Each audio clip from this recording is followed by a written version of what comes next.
কলকাতা পুরসভায় ছুটি বিতর্ক, পুরসভাকে না জানিয়ে ছুটির বিতর্ক।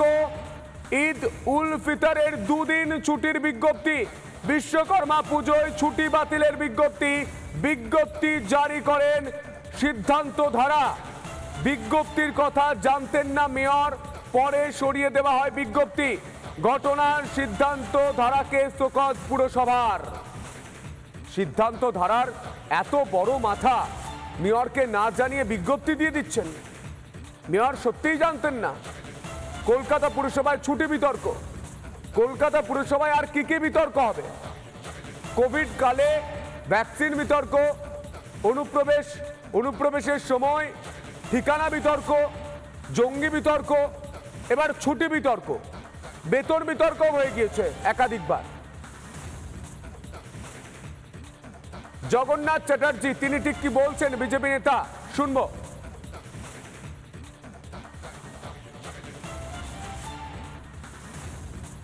মেয়র জনাব ফিরাদ সুরাবর্দী হাকিম তার আমলে এবার কলকাতা শহরে বিশ্বকর্মার ছুটি বাতিল করা হলো এবং বিশ্বকর্মার ছুটি বাতিল করে কলকাতা কর্পোরেশনের স্কুলগুলিতে ঈদ উল ফিতরের ছুটি দুদিন করা হয়।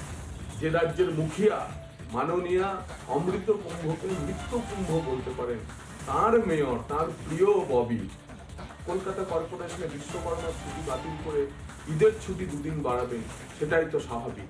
সনাতনী বাঙালি ভাবুন আমরা কোন পথে চলেছি।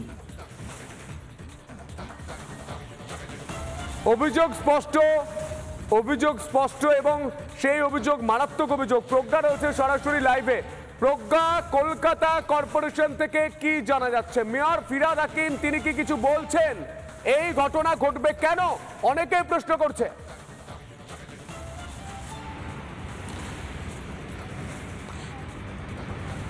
একদমই সন্ত, যেটা জানা গেছে যে কলকাতা পুরসভা একটি বিজ্ঞপ্তি প্রথমে জারি করেছিল, যেখানে বলা হয়েছে যে মার্চ মাসের 31 তারিখ ঈদ উল ফিতরের ছুটি সেটাকে দুদিন করা হয়েছে এবং 17ই নভেম্বর যেটা বিশ্বকর্মা পুজোর ছুটি ছিল সেটি বাতিল করা হয়েছে কলকাতা পুরসভার স্কুল থেকে। এমনই একটি বিজ্ঞপ্তি জারি করা হয়েছিল এবং সেই বিজ্ঞপ্তি জারি নিয়েই একটা বিতর্ক শুরু হয়েছে। সেখান থেকে দাঁড়িয়ে সন্দীপন সাহা, কলকাতা পুরসভার যিনি মেয়র পরিষদ শিক্ষা বিভাগের তৃণমূলের নেতা কাউন্সিলর এবং সেই পুরসভার দায়িত্বে রয়েছেন শিক্ষা বিভাগে, তিনি ঠিক কি বলছেন প্রজ্ঞা আমরা শুনবো। কলকাতা কর্পোরেশনের এডুকেশন ডিপার্টমেন্টের চিফ ম্যানেজার করেছে যেটা ওনার এখতিয়ার বহির্ভূত কাজ করেছে। এটা কারোর সাথে আলোচনা না করে, কোনো কম্পিটেন্ট অথরিটির পারমিশন না নিয়ে উনি এটা করেছেন। আমাদেরও নলেজ এটা এসছে, আসার সাথে সাথে সেই অর্ডারটাকে ক্যান্সেল করা হয়েছে। সন্দীপন সাহা তিনি তার কথা বলছেন। প্রজ্ঞা,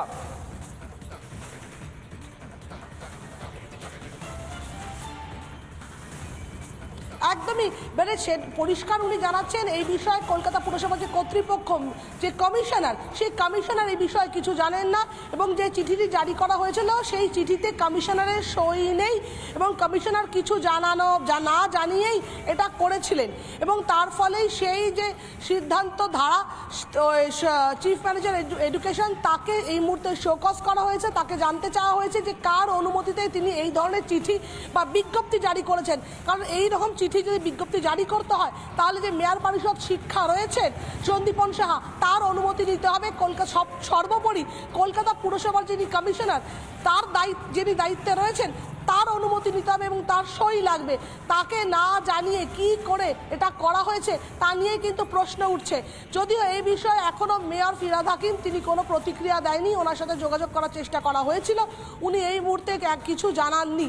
কিন্তু ইতিমধ্যেই যেটা জানা গেছে, যেটা সন্দীপন সাহা স্পষ্টত জানাচ্ছেন যে কমিশনারকে না জানিয়ে, ওনাকে না জানিয়ে, এমনকি মেয়রকে না জানিয়েই এই চিঠি জারি করা হয়েছে।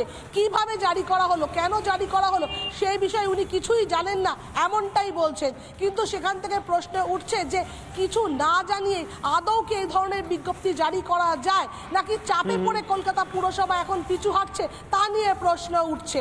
একদমই সেই প্রশ্ন উঠছে, কিন্তু প্রশ্নের উত্তর কে দেবে কেউ জানে না। সন্দীপন সাহা তিনি কিন্তু তার দায় এড়িয়ে গেলেন। মেয়র তিনি ঠিক কি বলেন সেদিকে অবশ্যই নজর থাকবে। আপাতত ধন্যবাদ। নানা ধরনের কন্টেন্ট দেখার জন্য লাইক করুন, শেয়ার করুন আমাদের ফেসবুক পেজ, সাবস্ক্রাইব করুন আমাদের ইউটিউব চ্যানেল। পাশাপাশি অন্যান্য ব্রেকিং নিউজের জন্য অবশ্যই চোখ রাখুন রিপাবলিক বাংলায়।